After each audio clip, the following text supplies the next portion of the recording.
যখন আমার রোজ খেতে মনে চায় তো আমি এভাবে রান্না করি। তো এখানে আমি পেঁয়াজ কুচি আর মরিচ কুচি করে নিয়েছি। তো আমার গরম পানি হয়ে গেছে। তো আমি এখানে রোজ দিয়ে দিচ্ছি। তো আমি একটু ভালোভাবে এটাকে একটু সিদ্ধ করে নিব।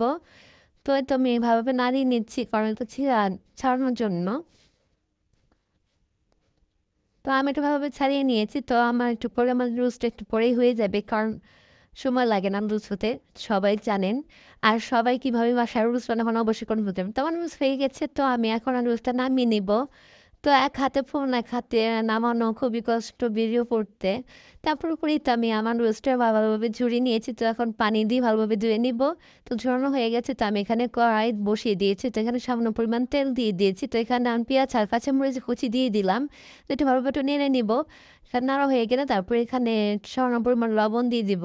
তারপর এখানে ম্যাগি মশলা যেটা থাকে সেই মশলাটা দিয়ে দিচ্ছি প্যাকেটে থাকে যেটা।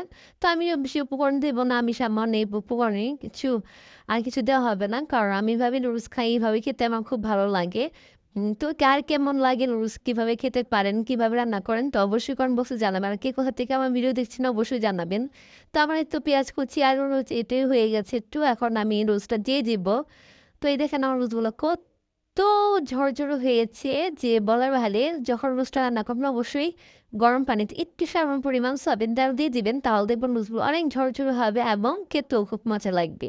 তো আমার এটা রোজগুলো দিয়ে দিলাম। এখন এটা ভালোভাবে এটা নিয়ে নিব কারোর সাথে মশলার সাথে একটু লাগানোর জন্য। তো এই তো না দিয়ে দিলাম।